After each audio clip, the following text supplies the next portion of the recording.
প্রিয় শিক্ষার্থীরা, শুরু করতে যাচ্ছি আমরা আমাদের আজকের ক্লাস। আমরা আগেই বলেছিলাম আমরা যে চ্যাপ্টার দিয়ে শুরু করব সেটি হচ্ছে রসায়ন দ্বিতীয় পত্রের অধ্যায় 2 জৈব রসায়ন।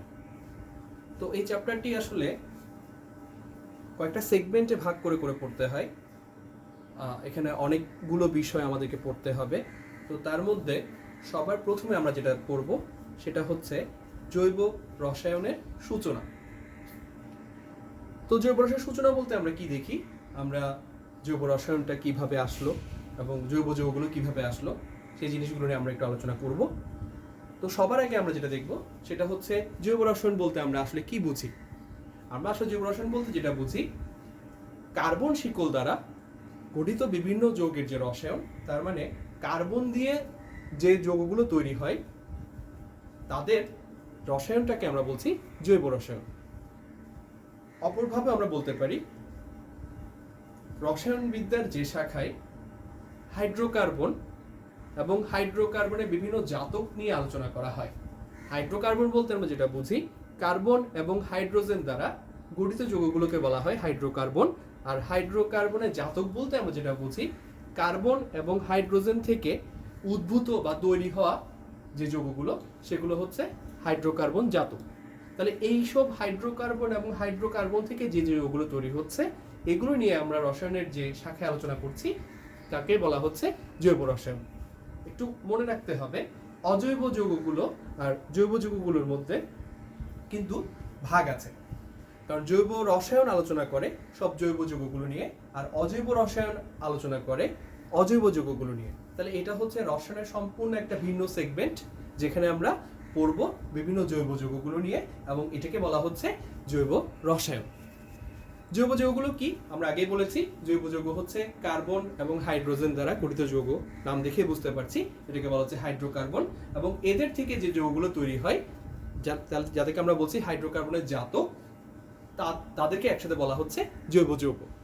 তাহলে জৈব যৌগ বলতে কিন্তু শুধুমাত্র যে কার্বন হাইড্রোজেন এটা না, কার্বন হাইড্রোজেনের সাথে অন্য কেউ যুক্ত থাকলে, মানে বেসিক্যালি হাইড্রোকার্বন হতে হবে, এর সাথে অন্য কেউ যুক্ত থাকলে সেগুলো কিন্তু জৈব যৌগের অংশ হবে। এইসব জৈব যৌগে কার্বনের সাথে কি কি থাকতে পারে আমরা দেখি। যেহেতু হাইড্রোকার্বন বলছি, সবার প্রথমে আসে হাইড্রোজেন। কার্বনের সাথে পাচ্ছি আমরা হাইড্রোজেন। এছাড়াও oxygen, nitrogen, sulphur, phosphorus, halogen, এই ধরনের অনেক ধরনের মৌল যুক্ত থাকতে পারে। তাহলে আমরা কয়েকটি উদাহরণ দেখি। মিথেন, দেখেন এটা হচ্ছে শুধু হাইড্রোকার্বন, এখানে কার্বনের সাথে হাইড্রোজেন ছাড়া আর কিছু নেই। মিথাইল ক্লোরাইড, এখানে কার্বন এবং হাইড্রোজেনের সাথে কিন্তু আমরা আবার হ্যালোজেন বা ক্লোরিনকে পাচ্ছি। মিথাইল অ্যালকোহল বা মিথানল যেটাকে আমরা বলি, এখানে কিন্তু আমরা কার্বন হাইড্রোজেনের সাথে আবার অক্সিজেনকে পাচ্ছি। অ্যাসিটিক অ্যাসিড বা ইথানোয়িক অ্যাসিড, এটা একটি জৈব যৌগ। এখানে কি পাচ্ছি আমরা? কার্বন এবং হাইড্রোজেনের সাথে অক্সিজেন পাচ্ছি। তাহলে এভাবে বিভিন্ন ধরনের যে যৌগগুলো, এগুলোকে বলা হচ্ছে জৈব যৌগ। এগুলো নিয়ে আসলে আলোচনা করা হয় জৈব রসায়নে। তাহলে সবার প্রথমে আমাদেরকে জানতে হবে এই জৈব যৌগ সৃষ্টির একটা ইতিহাস আছে। যে ইতিহাসটা আসলে কি বলা ছিল বা কিভাবে জৈব যৌগ আমরা পেলাম বা জৈব রসায়নের সূচনা কিভাবে হলো সেটা আমরা এখন জানবো। আমরা দেখতে পাচ্ছি 1808 খ্রিস্টাব্দে সুইডিশ বিজ্ঞানী বার্জেলিয়াস, উনি প্রথমে কিন্তু একটা কাজ করেন। কাজটা কি? উনি সজীব এবং নির্জীব এই দুইটা ভাগে ভাগ করছে। সজীব বলতে আমরা কি বুঝছি? যাদের জীবন আছে বা প্রাণ আছে, যেমন উদ্ভিদ প্রাণী, এদের যেহেতু লিভিং অর্গানিজম বা ওদের যেহেতু জীবন আছে, সেজন্য এদের থেকে প্রাপ্ত যৌগগুলোকে বলা হচ্ছে জৈব যৌগ। অপরদিকে খনিজ বা নির্জীব পদার্থ, যার প্রাণ নেই, এই ধরনের যৌগগুলো থেকে প্রাপ্ত যৌগগুলোকে বলা হচ্ছে বলছেন উনি অজৈব যৌগ। তাহলে উনি নামকরণ করছেন জৈব যৌগ এবং অজৈব যৌগ। জৈব যৌগের নামকরণ করছেন যাদের জীবন আছে তাদের থেকে যেগুলো পাওয়া যাচ্ছে সেগুলো জৈব যৌগ, আর অজৈব যৌগ বলছেন যাদের জীবন নেই বা নির্জীব পদার্থ, বিভিন্ন খনিজ পদার্থ তাদের থেকে আমরা যে যৌগগুলো পাচ্ছি তাদেরকে বলা হচ্ছে অজৈব যৌগ। এরপরে কি বলছি আমরা একটু দেখি। বার্জেলিয়াস উনি একটা মতবাদ দিয়ে বসলেন একদিন, যে মতবাদটাকে আমরা বলি প্রাণশক্তি মতবাদ বা ভাইটাল ফোর্স থিওরি। মতবাদটা কি ছিল? যেহেতু জৈব যৌগগুলোকে আমরা তখন পরীক্ষাগারে তৈরি করতে পারতাম না, তাহলে আমরা এগুলোর জন্য বেসিক্যালি আমরা ডিপেন্ডেন্ট ছিলাম বিভিন্ন সজীব উদ্ভিদ এবং প্রাণীদেহের উপরে। তাহলে যার জীবন আছে তার উপর যেহেতু আমরা ডিপেন্ডেন্ট, এই জন্য উনি বলছেন এই জৈব যৌগগুলো সৃষ্টি হওয়ার পেছনে এক রহস্যময় প্রাণশক্তির প্রভাব আছে। কিসের প্রভাব আছে? রহস্যময় প্রাণশক্তি। তাহলে রহস্যময় প্রাণশক্তি কেন বলছি? যেহেতু আমরা পরীক্ষাগারে তখন এই জৈব যৌগগুলোকে তৈরি করতে পারতাম না। তো এই মতবাদটাই বার্জেলিয়াসের বিখ্যাত প্রাণশক্তি মতবাদ বা ভাইটাল ফোর্স থিওরি নামে পরিচিত। তো স্বাভাবিকভাবে যেহেতু তখন আমরা পরীক্ষাগারে জৈব যৌগ তৈরি করতে পারতাম না, বিজ্ঞানীরা এই মতবাদটাকে গ্রহণ করলেন এবং তারাও বললেন যে আসলেই হ্যাঁ, যার জীবন আছে তার থেকে জৈব যৌগ তৈরি হচ্ছে, তাহলে এই মতবাদটা সঠিক। পরবর্তীতে 1828 খ্রিস্টাব্দে আমরা দেখতে পাই তারই একজন স্টুডেন্ট ফ্রেডরিক ভোলার একদিন পরীক্ষাগারে একটি কাজ করছিল। কি করছিল উনি? পরীক্ষাগারে বসে উনি অ্যামোনিয়াম ক্লোরাইড এবং লেড সায়ানেট দ্রবণে বিক্রিয়া করছিলেন। তাহলে কি বলছি আমরা? আমরা বলছি অ্যামোনিয়াম ক্লোরাইড এবং লেড সায়ানেট এই দুটি বিক্রিয়া করতে গিয়ে উনি তৈরি করলেন অ্যামোনিয়াম সায়ানেট। কি করলেন? Ammonium cyanate. তাহলে আমরা প্রথমে একটা বিক্রিয়া পাচ্ছি অ্যামোনিয়াম ক্লোরাইডের সাথে লেড সায়ানেটের বিক্রিয়ায় অ্যামোনিয়াম সায়ানেট। পরবর্তীতে এই অ্যামোনিয়াম সায়ানেটের যে দ্রবণটা পাচ্ছি, অ্যাকুয়াস, মানে এটা হচ্ছে দ্রবণ, এই অ্যাকুয়াস দ্রবণ, অ্যামোনিয়াম সায়ানেটের যে দ্রবণটা, সেটাকে যখন উনি উত্তপ্ত করতে গেলেন, বাষ্পীভূত করার পর উনি আবিষ্কার করে ফেললেন ইউরিয়া। তাহলে আমরা যেখানে যেটা দেখছি অ্যামোনিয়াম সায়ানেট ভেঙে তৈরি হচ্ছে ইউরিয়া। এখন এই ইউরিয়া হচ্ছে জৈব যৌগ, দুঃখিত, ইউরিয়া হচ্ছে জৈব যৌগ। তাহলে দেখছি আমরা অ্যামোনিয়াম সায়ানেট হচ্ছে একটা আয়নিক যৌগ, যেহেতু এটা হচ্ছে আপনার নির্জীব মানে খনিজ পদার্থ এক ধরনের। অ্যামোনিয়াম সায়ানেট থেকে আমরা পাচ্ছি জৈব যৌগ বা ইউরিয়া। স্বাভাবিকভাবে তৈরি হয়ে গেল ইউরিয়া এবং যেটা হচ্ছে জৈব যৌগ। এবং দেখা গেল কি আমরা প্রাণশক্তির সাহায্য ছাড়াই, মানে কোনো জীবনের সাহায্য ছাড়াই আমরা পরীক্ষাগারে জৈব যৌগ তৈরি করতে সক্ষম হলাম। তাহলে উৎপন্ন ইউরিয়া হচ্ছে একটি জৈব যৌগ। আর এটি সবচেয়ে মজার হচ্ছে এটি স্তন্যপায়ী প্রাণীর ইউরিন থেকে এর আগেই আবিষ্কৃত হয়ে যায়, যার ফলে আমরা প্রথম জৈব যৌগ হিসেবে পেলাম ইউরিয়া। এবং তার এই যে ইউরিয়া যে তৈরি করলেন উনি পরীক্ষাগারে, এরপর প্রমাণিত হলো যে প্রাণশক্তির মতবাদটি সঠিক নয়। তাহলে ফ্রেডরিক ভোলার এসে কি করলেন? বার্জেলিয়াসের প্রাণশক্তি মতবাদটাকে ভুল প্রমাণিত করলেন। এজন্য জৈব রসায়নের জনক বলা হয় ফ্রেডরিক ভোলারকে। আমরা আবার বলছি, জৈব রসায়নের জনক বলা হয় ফ্রেডরিক ভোলার।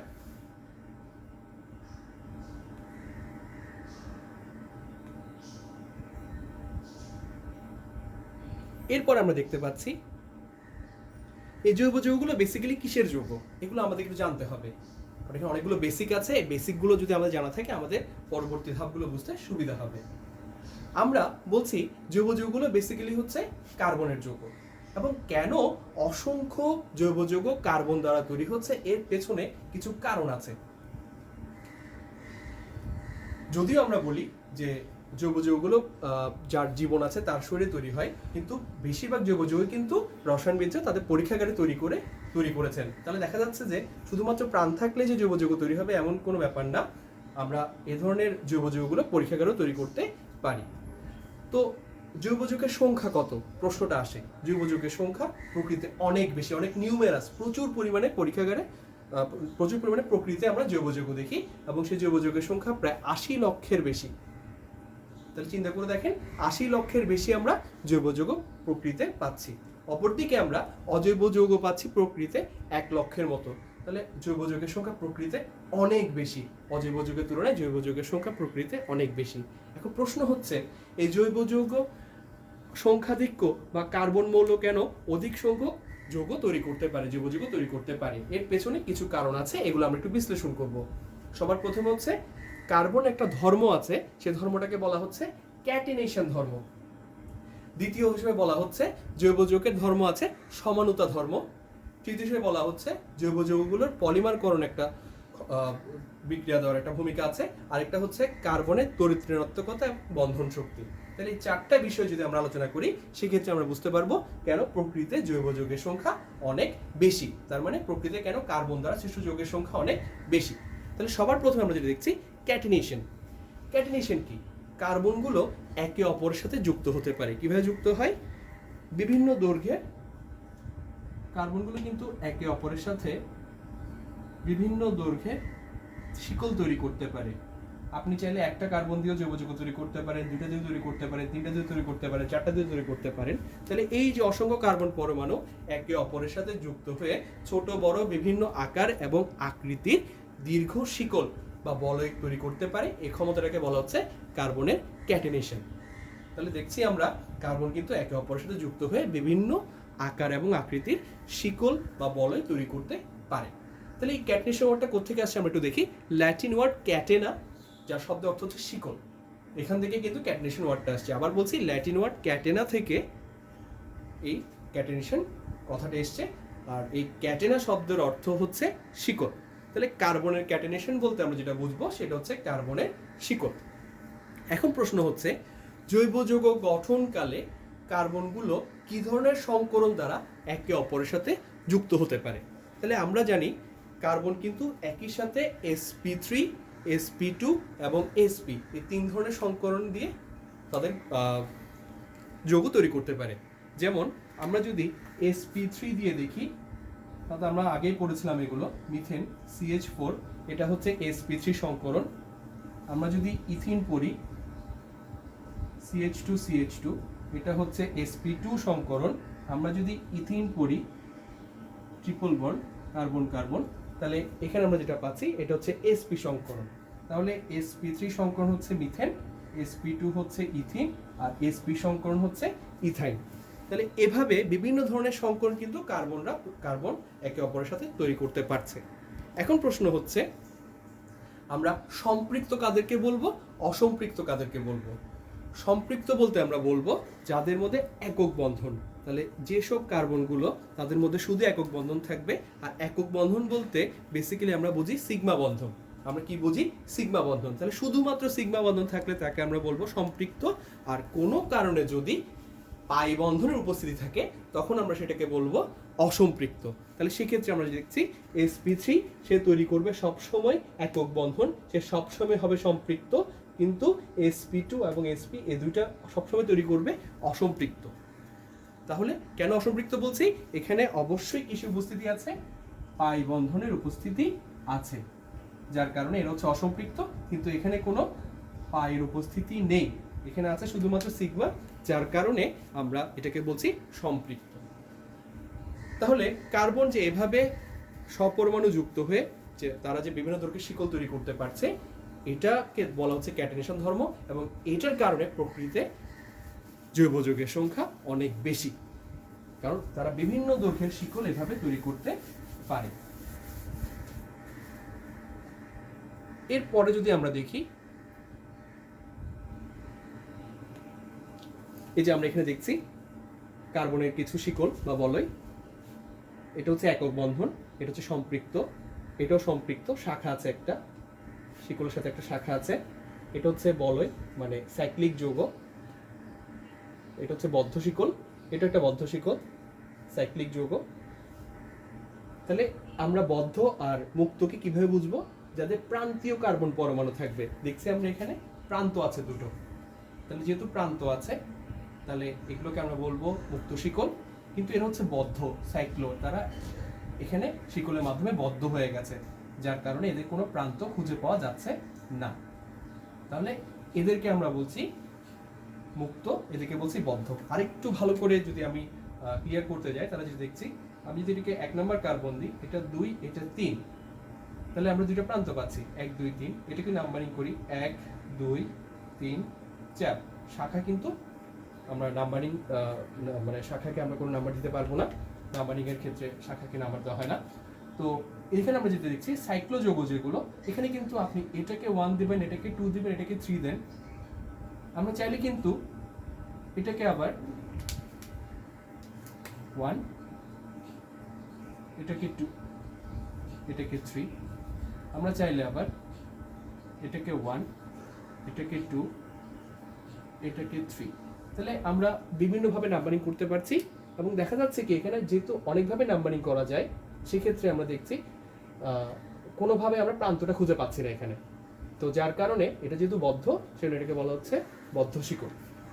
তো এই নাম্বারিং দেখে আমরা কিন্তু বুঝতে পারি যে কোনটি মুক্ত আর কোনটি বদ্ধ। ঠিক একইভাবে এটাও একটা বদ্ধ শিকল। এখানে আমরা যেটা দেখছি, এখানে কিন্তু সবাই কিন্তু কার্বনের যে সংকরণ দ্বারা তৈরি সেটা হচ্ছে sp3 সংকরণ। এখানে সবাই কিন্তু sp3 সংকরণ, সব একক বন্ধন, সিগমা বন্ধন দিয়ে তৈরি। আর এখানে যেগুলো আমরা দেখছি, এখানে হচ্ছে এটা হচ্ছে কার্বন কার্বন দ্বিবন্ধন, তাহলে এখানে অবশ্যই পাই বন্ধন আছে, একটি পাই বন্ধন উপস্থিত, এখানে দুটি পাই বন্ধন আছে, আর একটি সিগমা, এখানে একটা পাই একটা সিগমা। এটা আমরা একটা বেনজিনের বলয় দেখছি, এখানেও কিন্তু sp2 সংকরণ, এখানে একটা পাই আছে, এখানে একটা পাই আছে, এখানে একটা পাই আছে। তাহলে আমরা যেটা দেখছি, তাহলে sp2 এবং বেসিক্যালি এখানে সবগুলো হচ্ছে sp2 এবং এটা হচ্ছে sp দ্বারা আমরা যে গঠনটা দেখছি, যে এটার কারণে কিন্তু কার্বন একে অপরের সাথে একক বন্ধন যেমন তৈরি করতে পারে, তেমন দ্বিবন্ধন তৈরি করতে পারে, তেমন ত্রিবন্ধন তৈরি করতে পারে, যার কারণে প্রকৃতিতে কার্বনের সংখ্যা অনেক বেশি। এরপরে আমরা যে বিষয়টা নিয়ে আলোচনা করব সেটি হচ্ছে কার্বন শিকল ও বলয় দ্বারা যৌগ গঠন। তাহলে আমরা যে দেখছি, ক্যাটিনেশন দ্বারা সৃষ্ট শিকল এবং চাকরি কাঠামোর কার্বন পরমাণুর অবশিষ্ট যোজনীতে আমরা হাইড্রোজেন, অক্সিজেন, নাইট্রোজেন, ক্লোরিন এগুলো যুক্ত করতে পারি। যেমন আমি যদি এখানে 3টি কার্বন দিই, অবশিষ্ট যে হাতগুলো আছে এগুলোতে যদি আমি হাইড্রোজেন দিই, তখন আমরা পাবো হচ্ছে প্রোপেন। একইভাবে আমরা এখানে কার্বন কার্বন দ্বিবন্ধনের সাথে অবশিষ্ট যে হাতগুলো আছে সেখানে যদি আমরা হাইড্রোজেন দিয়ে দিই, আমরা পাবো হচ্ছে ইথিন। একইভাবে আমরা কার্বন কার্বন ত্রিবন্ধনের সাথে যে অবশিষ্ট যে দুইটা হাত আছে সেখানে একটা একটা করে যদি হাইড্রোজেন দিয়ে দিই, আমরা পাবো হচ্ছে ইথাইন বা এসিটিলিন। একইভাবে আমরা বেনজিনের ক্ষেত্রে গঠনটা দেখছি, এটা কিন্তু বদ্ধ শিকল এবং অ্যারোমেটিক যৌগ বেনজিন। এখানে কিন্তু একান্তর দ্বিবন্ধন বিদ্যমান। একান্তর দ্বিবন্ধন আমরা আর পরে আলোচনা করবো, তাও একটু করে বলছি যে এখানে 3টি পাই বন্ধন আছে এবং প্রতি এক বন্ধন পরপর একটা দ্বিবন্ধন, প্রতি এক বন্ধন পরপর একটা দ্বিবন্ধন, প্রতি এক বন্ধন পরপর একটা দ্বিবন্ধন, যার কারণে এটাকে বলা হচ্ছে একান্তর দ্বিবন্ধন। এরপরে আমরা যেটা দেখব সেটা হচ্ছে ক্যাটিনেশন। একটা বিশেষ উদাহরণ আমরা দেখব, কতটি কার্বন পরমাণু মিলে একসাথে বড় শিকল তৈরি করতে পারে। সাধারণত আমরা কার্বনের রূপভেদ বেসিক্যালি দেখি আমরা দুইটা, একটা হচ্ছে হিরক, একটা হচ্ছে গ্রাফাইট। কিন্তু এটা ছাড়াও কার্বনে কিন্তু আরও একটা বিশেষ শ্রেণীর রূপভেদ আছে, যেটাকে আমরা বলছি ফুলারিন্স। তাহলে কার্বনের আরেক ধরনের একটা উদাহরণ আমরা বলছি ফুলারিন্স, নামটা আমরা একটু দেখি। তাহলে এটা হচ্ছে কার্বনের বিশেষ শ্রেণীর রূপভেদ, যেটা আমরা জৈব যৌগের মধ্যে দেখি। তাহলে এটা সম্পর্কে আমরা জানতে চাই, আমরা প্রথমে যেটা দেখব, 1985 সালে কার্বনের এই বিশেষ শ্রেণীর রূপভেদ আবিষ্কৃত হয় এবং এই রূপভেদে দেখা যাচ্ছে 30 থেকে 70টি পর্যন্ত কার্বন পরমাণু সমযোজী বন্ধনে আবদ্ধ থাকে। তাহলে দেখছি আমরা 30 থেকে 70টি পর্যন্ত কার্বন পরমাণু এখানে যুক্ত থাকতে পারছে। এরকম রূপভেদের মধ্যে আমরা যে নামগুলো দেখি, যতটি কার্বন, 32টা কার্বন, 50টি কার্বন, 60টি কার্বন, 70টি কার্বনের দিয়ে এই যে নামকরণগুলো হয় তাদেরকে বলা হচ্ছে ফুলারিন্স। যেমন রূপভেদ আমরা এখানে একটা দেখছি, C60 এর আণবিক গঠন যদি আমরা দেখি, 60টা কার্বন নিয়ে এখানে একটা আমরা গঠন দেখছি ফুটবল আকৃতির।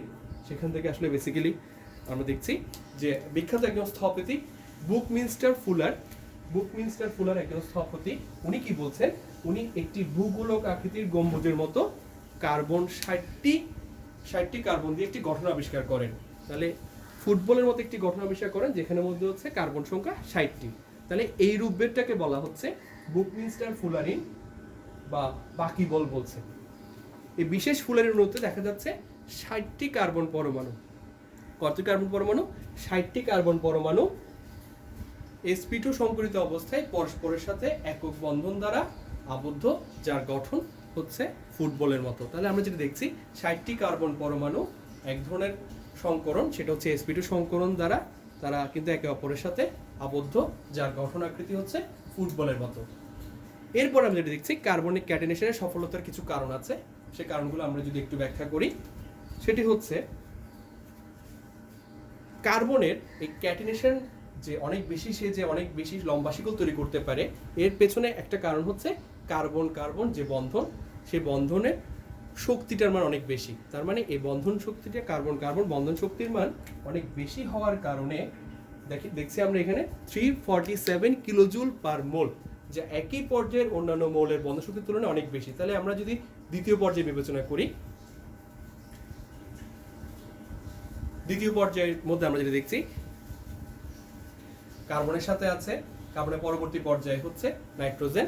তাহলে আমরা নাইট্রোজেনের যে বন্ধন শক্তি দেখছি সেটা হচ্ছে 163। তাহলে এর তুলনায় কার্বনের যে বন্ধন শক্তি সেটা মানে অনেক উচ্চ, 347। আর নাইট্রোজেন বন্ধন শক্তি মানে একই পর্যায়ে আরেকটি মৌল যার বন্ধন শক্তি মানে হচ্ছে 160। তাহলে এটা একটা কারণ যে কেন প্রকৃতিতে ক্যাটায়নেশনের মাধ্যমে কার্বন অনেক বেশি যৌগ তৈরি করতে পারে। আবার কার্বন বন্ধন শক্তি এত বেশি হওয়ার পেছনে কিছু কারণ আছে, সেগুলো হচ্ছে কার্বনের ইলেকট্রন আসক্তি এবং কার্বনের তড়িৎ-ঋণাত্মকতার মান। তাহলে আমরা ইলেকট্রন শক্তি তো জানি, ইলেকট্রনের প্রতি যে চাহিদা, আমাদের জানি যে আমরা কার্বনের ইলেকট্রনের প্রতি আসক্তি মোটামুটিভাবে অনেক কম, মানে কিছু ধাতুর থেকে বেশি, বাট অন্যান্য যে তাদের পর্যায় মৌলগুলো তার তুলনায় অনেক কম। এবং কার্বনের তড়িৎ-ঋণাত্মকতার মান যদি আমরা দেখি, কার্বনের তড়িৎ-ঋণাত্মকতার মানের মধ্যে আমরা যেটা পাই সেটা হচ্ছে কার্বনের তড়িৎ-ঋণাত্মকতার মান হচ্ছে 2.5। তড়িৎ-ঋণাত্মকতা কাকে বলে? সমযোজী যৌগে শেয়ারকৃত ইলেকট্রনকে নিজের দিকে আকর্ষণ করার যে ক্ষমতা তাকে বলা হচ্ছে তড়িৎ-ঋণাত্মকতা। আবার বলছি, সমযোজী যৌগে শেয়ারকৃত ইলেকট্রনকে নিজের দিকে আকর্ষণ করার ক্ষমতাকে বলা হচ্ছে তড়িৎ-ঋণাত্মকতা। তাহলে কার্বনের তড়িৎ-ঋণাত্মকতা একটা মান পাচ্ছি আমরা, যে মানটা হচ্ছে 2.5। তাহলে মানটা কত? 2.5। আর এটা সবচেয়ে মজার ব্যাপার দেখেন, এই কার্বন যে পর্যায়ে অবস্থিত সে পর্যায়ের যে মৌল, প্রথম মৌলটি হচ্ছে লিথিয়াম এবং শেষ মৌল হচ্ছে ফ্লোরিন। তাহলে লিথিয়ামের তড়িৎ-ঋণাত্মকতার মান হচ্ছে 1 আর ফ্লোরিনের তড়িৎ-ঋণাত্মকতার মান হচ্ছে 4। তাহলে আমি যদি এই দুটো মানকে আমি যোগ করে যদি গড় করি তাহলে আমি পাই 2.5। তাহলে দেখা যাচ্ছে লিথিয়াম এবং ফ্লোরিন তাদের তড়িৎ-ঋণাত্মকতার মানকে আমরা যদি গড় বের করি, দুটি যোগফল করে আমরা গড় বের করি, সেক্ষেত্রে আমরা কার্বনের তড়িৎ-ঋণাত্মকতা পাচ্ছি। তাহলে এটাও একটা কারণ যে প্রকৃতিতে কেন কার্বন দ্বারা সৃষ্ট যৌগের সংখ্যা অনেক বেশি। আর সবচেয়ে কার্যকরী শর্ত, এই শর্তটা আমাদের খুব ভালো করে মনে রাখতে হবে, কার্বনের পারমাণবিক ব্যাসার্ধটা অনেক কম, ক্ষুদ্র। মানে কার্বন ক্ষুদ্র মৌল হয়, তার পারমাণবিক ব্যাসার্ধ আমরা যেটা দেখছি 0.077 ন্যানোমিটার। এত ক্ষুদ্র পারমাণবিক ব্যাসার্ধ হওয়ার কারণে এবং তার দ্বিতীয় শক্তি স্তরে যোজ্যত ইলেকট্রন। যোজ্যত ইলেকট্রন আমরা কাকে বলি? যোজ্যত ইলেকট্রন হচ্ছে সর্বশেষ কক্ষপথে কতটি ইলেকট্রন আছে কোনো মৌলে, সেটা হচ্ছে তার যোজ্যত ইলেকট্রন। তার মানে এটা দিয়ে আমরা তার যোজনী বা যুক্ত হওয়ার ক্ষমতা বের করি। তাহলে সর্বশেষ কক্ষপথে কার্বনের আমরা যেটা দেখি 4টি যোজ্যতা ইলেকট্রন আছে। কার্বন যদি আমরা ইলেকট্রন বিন্যাস করি, সর্বশেষ কক্ষপথে আমরা পাই 4টি যোজ্যতা ইলেকট্রন। এর ফলে দুটি কার্বন পরমাণু, যেহেতু কার্বনের পারমাণবিক ব্যাসার্ধ অনেক ছোট, দুটি কার্বন পরমাণু একে অপরের সাথে সংকরণ যখন ঘটায়, তারা একই সাথে যেমন একক বন্ধন বা সিগমা বন্ধন তৈরি করতে পারে, ঠিক তেমনি তারা পি অরবিটালের মাধ্যমে সমযোজী বন্ধনও কিন্তু পাশাপাশি দুটোর মাধ্যমে পাই বন্ধনও কিন্তু তারা তৈরি করতে পারে। তাহলে আমরা যেটা দেখছি, কার্বনের ক্ষুদ্র পারমাণবিক ব্যাসার্ধ থাকার কারণে তারা একই সাথে সিগমা বন্ধন এবং একই সাথে পাই বন্ধন দ্বারা যৌগ তৈরি করতে পারে। তাহলে সেই ক্ষেত্রে আমরা যেটা দেখছি, কার্বনের ক্ষেত্রে আমরা একক বন্ধন পাচ্ছি, দ্বিবন্ধন পাচ্ছি, ত্রিবন্ধন পাচ্ছি। তাহলে এভাবে তারা কার্বন কি করতে পারছে, বিভিন্ন ধরনের গঠন তৈরির মাধ্যমে, একক বন্ধন, দ্বিবন্ধন, ত্রিবন্ধন তৈরির মাধ্যমে তারা বিভিন্ন যৌগ তৈরি করতে পারছে, যার কারণে প্রকৃতিতে কার্বন পরমাণুর সংখ্যা, মানে কার্বন দ্বারা গঠিত যৌগের সংখ্যা অনেক বেশি। তাহলে এগুলো ছিল বিশেষ কিছু ব্যাপার যেগুলো প্রকৃতিতে অনেক বেশি পরিমাণে কার্বন দ্বারা যৌগ তৈরি হওয়ার কারণ। এরপর হচ্ছে সমানতা। সমানতার ক্ষেত্রে আমরা যেটা দেখি, আণবিক সংকেত একই কিন্তু গাঠনিক সংকেত যখন ভিন্ন হয় তাদেরকে পরস্পর সমাণু বলা হয়, এবং এই ঘটনার যে বিষয়টা তাকে বলা হচ্ছে সমানতা। তাহলে আণবিক সংকেত একই কিন্তু গাঠনিক সংকেত যখন ভিন্ন হয় তখন আমরা যেটা পাই সেটা হচ্ছে সমানতা। এটাও কিন্তু প্রকৃতিতে অনেক বেশি পরিমাণে জৈব যৌগ পাওয়ার একটা কারণ। যেমন আমরা যদি দেখি এখানে C2H6O, এটা হচ্ছে আণবিক সংকেত। এর দুটি সমাণু কিন্তু আমরা দেখি, একটি সমাণু হচ্ছে ইথানল বা ইথাইল অ্যালকোহল, আর একটি সমাণু হচ্ছে ডাইমিথাইল ইথার বা মিথোক্সিমিথেন। তাহলে আমরা যদি দেখছি এখানে OH আছে, এই জন্য আমরা বলছি অ্যালকোহল, দুইটা কার্বন আছে এই জন্য বলা হচ্ছে ইথানল। একইভাবে আমরা যদি দেখছি এখানে দুটা কার্বন, মাঝখানে অক্সিজেন আছে, এই জন্য আমরা এটাকে বলি ইথার। এটাকে আমরা কি বলি? ইথার। তাহলে এখানেও দুটা কার্বন আছে। তাহলে দেখা যাচ্ছে এই C2H6O আণবিক সংকেত দিয়ে আমরা দুইটা যৌগ পাচ্ছি, একটা হচ্ছে ইথানল, একটা হচ্ছে ডাইমিথাইল ইথার। বা ইথার যৌগ, তাহলে এটার কারণেও দেখা যাচ্ছে একই আণবিক সংকেত দিয়ে যেহেতু আমরা একাধিক যৌগ পাচ্ছি, প্রকৃতিতে কার্বনের সংখ্যা, কার্বন দ্বারা গঠিত যৌগের সংখ্যা অনেক বেশি। তাহলে এগুলো কিন্তু প্রকৃতিতে কার্বনের সংখ্যা বৃদ্ধিতে অনেক বেশি ভূমিকা রাখে। তাহলে আমরা একটা বললাম ক্যাটেনেশন, একটা বললাম হচ্ছে সমানতা। এরপরে যেটা সেটা হচ্ছে পলিমারকরণ। পলিমারকরণ আমরা আগেই পড়েছি। পলিমারকরণ হচ্ছে অসম্পৃক্ত যৌগ, বেসিক্যালি যাদের দ্বিবন্ধন বা ত্রিবন্ধন আছে তারাই পলিমারকরণ বিক্রিয়ায় অংশগ্রহণ করে।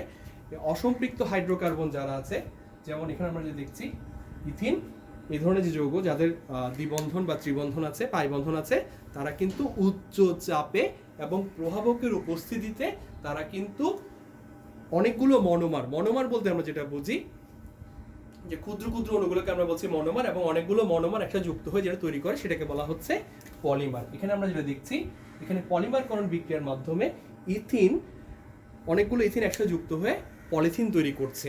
তাহলে ইথিনের পলিমার হচ্ছে পলিথিন বা পলিইথিন। তাহলে সেক্ষেত্রেও কিন্তু দেখা যাচ্ছে তারা বিশাল বিশাল লম্বা লম্বা শিকল দিয়ে যৌগ তৈরি করছে, এভাবে পাই বন্ধন ভেঙে তারা বিভিন্ন ধরনের যৌগ তৈরি করতে পারছে। এটার কারণেও প্রকৃতিতে কার্বন দ্বারা গঠিত যৌগের সংখ্যা অনেক বেশি। তাহলে আমরা তিনটা জিনিস যেটা আমরা দেখছি, যেটা হচ্ছে এক হচ্ছে ক্যাটেনেশন ধর্মের কারণে প্রকৃতিতে কার্বনের সংখ্যা অনেক বেশি, দুই হচ্ছে সমানতা ধর্মের কারণে, তিন হচ্ছে পলিমারকরণ যে ধর্মটা, যে অনেকগুলো মনোমার একসাথে যুক্ত হয়ে অনেক বিশাল একটা পলিমার তৈরি করতে পারছে, এই কারণে প্রকৃতিতে কার্বন দ্বারা গঠিত যৌগের সংখ্যা অনেক বেশি। এরপরে যে ব্যাপারটা সেটা হচ্ছে জৈব এবং অজৈব যৌগের মধ্যে কিছু পার্থক্যসূচক বৈশিষ্ট্য আছে। তো আমরা এই বৈশিষ্ট্যগুলো একটু সংক্ষেপে আলোচনা করব। দেখা যাচ্ছে জৈব যৌগ হতে হলে অবশ্যই কার্বন প্রয়োজন। তাহলে কার্বনের সাথে আমরা সংযুক্তি হিসেবে যেটা দেখছি প্রথম পার্থক্যের মধ্যে hydrogen, oxygen, nitrogen, halogen, phosphorus, sulphur, অনেকগুলো পরমাণু যুক্ত হয়ে বা মৌল যুক্ত হয়ে আমরা জৈব যৌগ পাচ্ছি।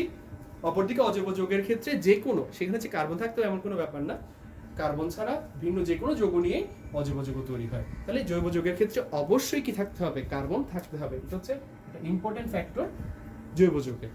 বন্ধন প্রকৃতি, সাধারণত জৈব যৌগগুলোর বন্ধন প্রকৃতি হয় সমযোজী, আর অজৈব যৌগগুলো সমযোজীও হতে পারে, একই সাথে আবার আয়নিকও হতে পারে।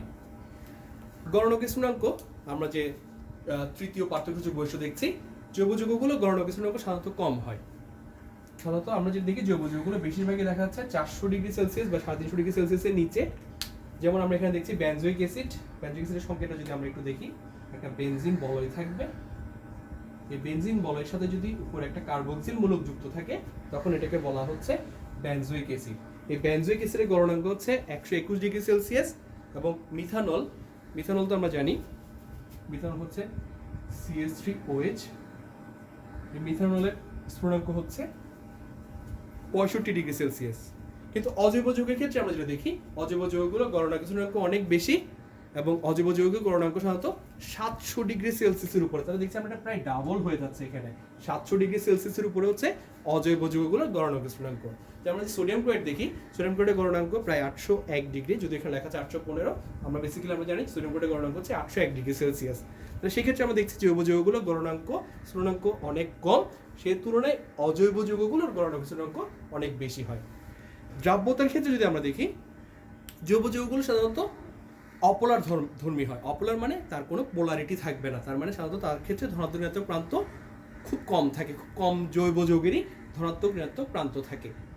তো যার কারণে তারা, যেহেতু জৈব যৌগগুলো অপোলার, তারা পোলার দ্রাবকে সাধারণত দ্রবীভূত হয় না, তারা জৈব দ্রাবক যেমন ইথার, বেনজিন এগুলোতে দ্রবণীয় হয়।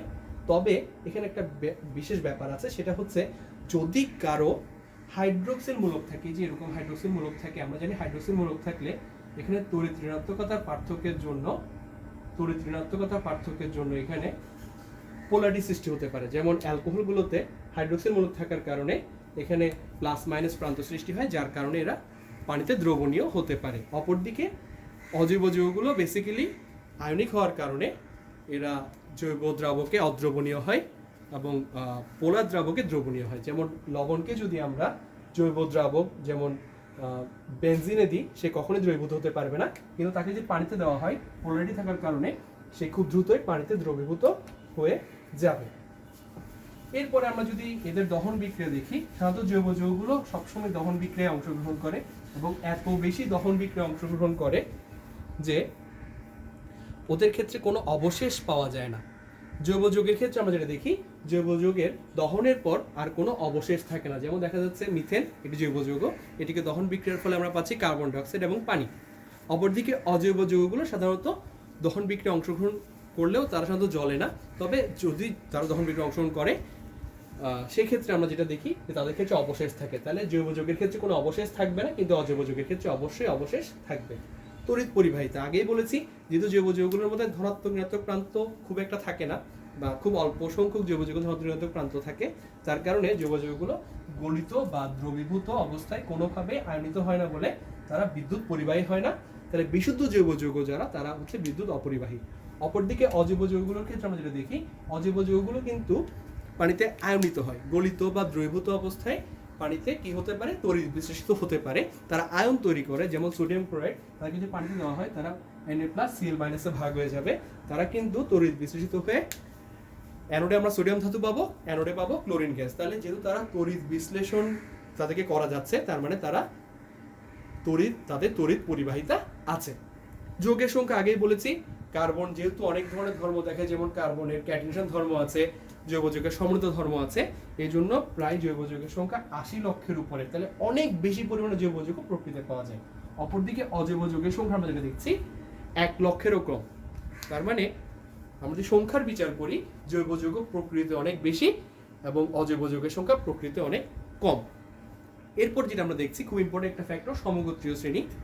সমগোত্রীয় শ্রেণীতে আমরা যেটা দেখছি, একই কার্যকরী মূলক বিশিষ্ট যৌগ তাদেরকে বলা হয় এক হচ্ছে সমগোত্রীয় শ্রেণী।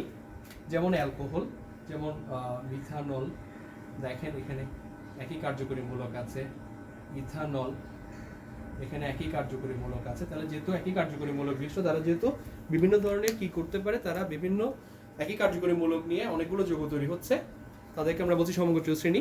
তাহলে জৈব যৌগের ক্ষেত্রে সমগোত্রীয় শ্রেণী পাওয়া যায়, কিন্তু অজৈব যৌগের ক্ষেত্রে এরকম সমগোত্রীয় শ্রেণী বা এরকম কিছুভাবে বিভক্ত করার কোনো সুযোগ নেই। তাহলে সমগোত্রীয় শ্রেণী জৈব যৌগের ক্ষেত্রে পাওয়া যাচ্ছে, কিন্তু অজৈব যৌগের ক্ষেত্রে সমগোত্রীয় শ্রেণী পাওয়া যাচ্ছে না। বিক্রিয়ার গতি এবং কৌশলের ক্ষেত্রে আমরা দেখি, এই জিনিসটা আমার জন্য খুব ইম্পর্টেন্ট।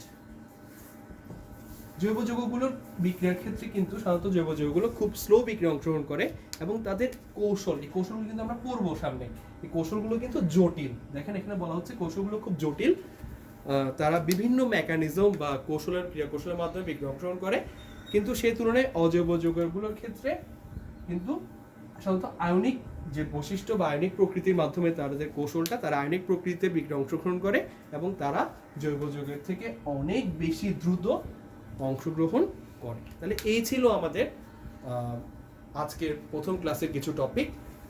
তো কেউ যদি কোনো টপিক কারো যদি বুঝতে অসুবিধা হয়, তোমরা কমেন্ট করবে, আমি তোমাদেরকে কমেন্টে আনসারগুলো বলে দেবো।